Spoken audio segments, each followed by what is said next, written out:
10 tips on how you can learn to start making more than $100 an hour. The goal of this video, gentlemen, is to give you the information so that you can increase your earning power and you can get paid what you're worth.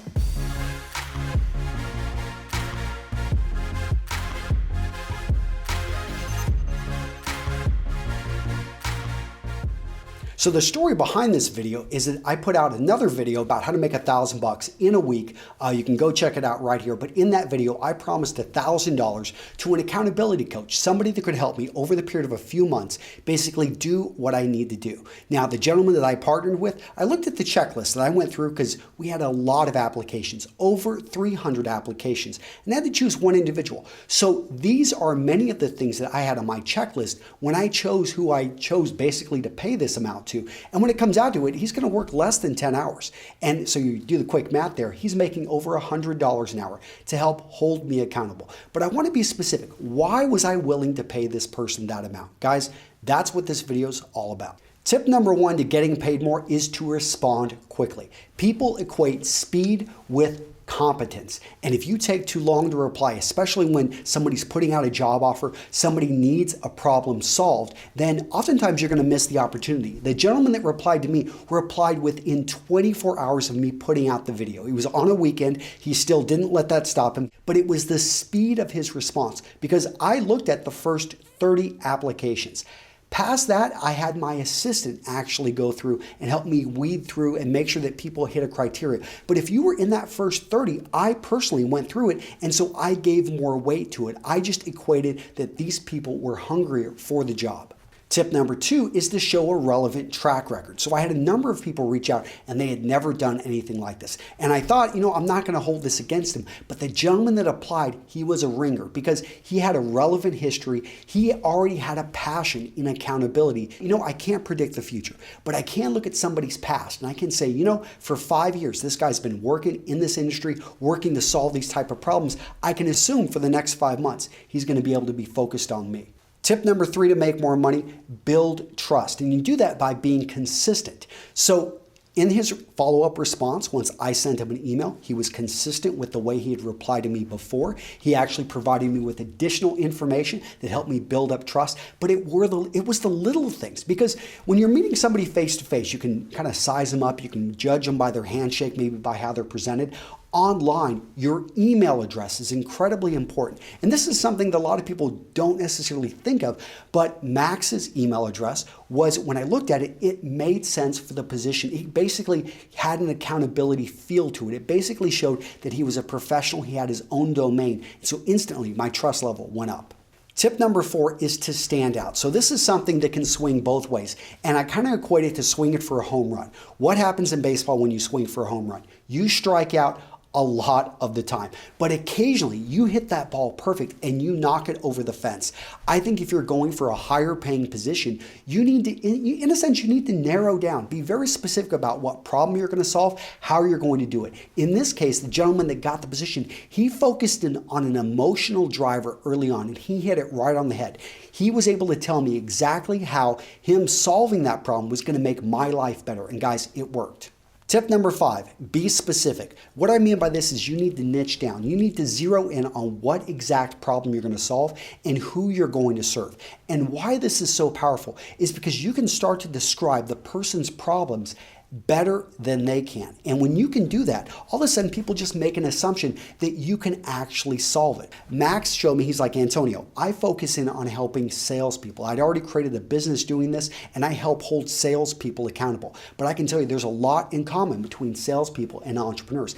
And so even though he wasn't necessarily focused on entrepreneurs, I saw that he was able to make that relationship. He showed me he already had a program in place and that he was just going to plug me in as an advanced beta user to help him build out that program. That was so specific that it was hard for me to deny that he was the perfect candidate. Tip number six, save me time. So if I'm going to pay you a lot of money, I expect you to either make me money or to save me time. Now, I had some great presentations. I had one gentleman, he put together a beautiful video. He went into so much detail. It took him over an hour to cover it in the video. The problem with that is I try to limit my workday to 8 hours, but let's say it's a 10-hour workday. Still, for me to watch that video would have taken up 10 5% of my workday. Whenever you're first starting off with somebody, you need to hit that point. You need to prioritize. You need to zero in on what are the main issues. You may see 100 problems that need to be fixed, but you need to understand these people have very limited amounts of time. You're going to have to basically grab their attention with a couple succinct and two very concise points, and then you can expand on, but don't do it right out the gate. Tip number 7, don't work by the hour, work by the project. So if somebody comes in and says, Antonio, I want you to pay me $100 an hour and I'm going to solve this problem, I'm probably going to say no, because $100 an hour is a lot of money.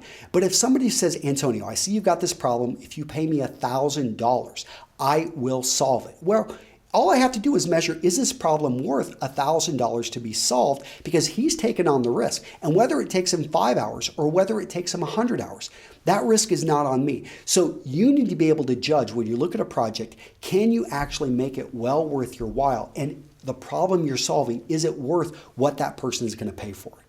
Tip number 8, pay attention to the details. Gentlemen, it was the small things. I had asked people to follow a particular path and to answer specific questions. 25% of the applications did not do that. Now, the problem here is that whenever I see you're making this mistake right out the gate, I have to question, is this person going to pay attention and pay attention to the details going forward? Because their history is already telling me they don't. So guys, whether you're applying for a job, just starting off at minimum wage, or you're applying for an advanced position, make sure that those small details that are in your control, you pay attention to. Tip number 9, use positive language about yourself. So many people disqualified themselves right off the bat by saying, I don't know if I'm the right person, or I've never done anything like this, but I think I can. Gentlemen, it's not my job to believe in you. You've got to believe in yourself. And if you don't believe in yourself, how can I give you a lot of money? Guys, you have to be your own advocate.